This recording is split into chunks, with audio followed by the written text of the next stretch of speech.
Happy Friday, everyone. Trisha here, coming to you live for my 90-day Facebook Live challenge where I bring tools and provide value to you to help you on your journey and to help uplift you and support you so you can be a positive force of love for yourself and then for your family and your household and out to your community and out to the rest of the world. And I wanted to talk to you today about patience. And what I've come to understand is that love cannot exist without patience. And this may be a new concept for you, but I wholeheartedly believe when we are not patient human beings, we tend to become what I considered like self-centered, and like we can become demanding, even controlling tendencies when we lack in patience. And patience is really a biblical virtue to have because it's so deeply connected with love. And what is love? Love is patient. Love is kind. Love is not seeking. It's always present. It's never.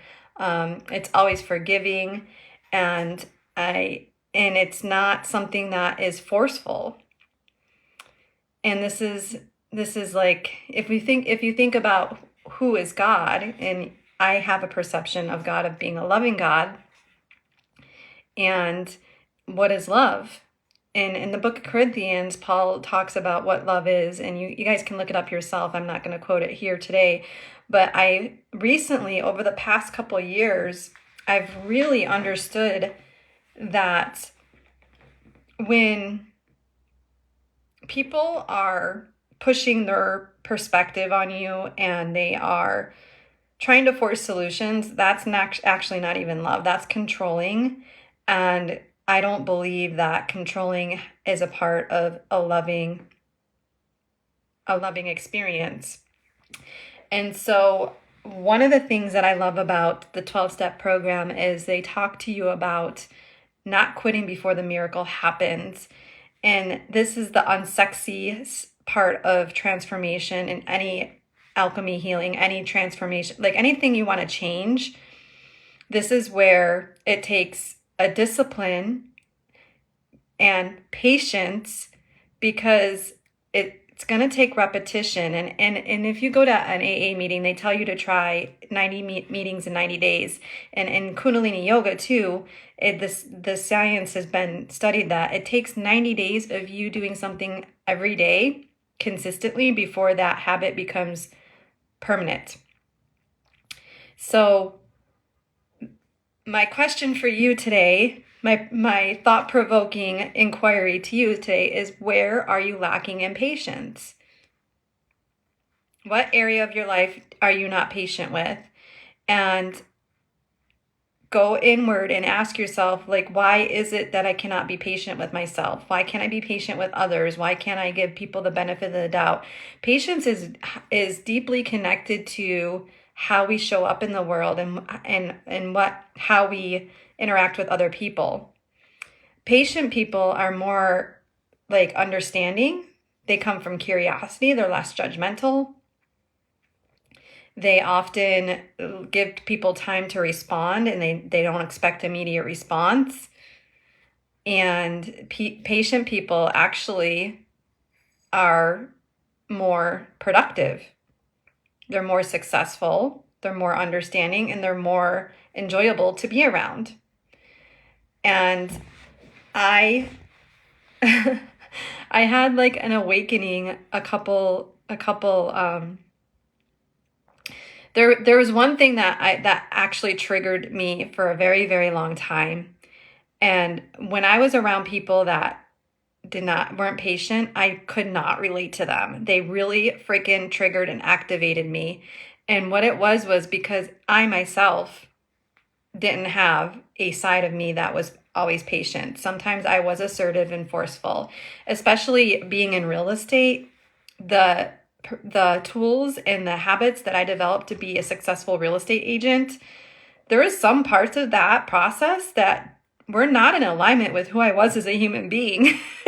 And it did not feel good for me to be a good real estate agent. I had to have habits and things that weren't comfortable for me, like move fast, require a decision quickly in order to help my clients be successful in getting the house of their dreams. And there's certain parts in the world where moving fast and not being patient is important, but that doesn't mean that you change as a person and you're not a patient person. Maybe you need to move quickly in certain areas of your life, but the core of you is a patient, kind, loving person.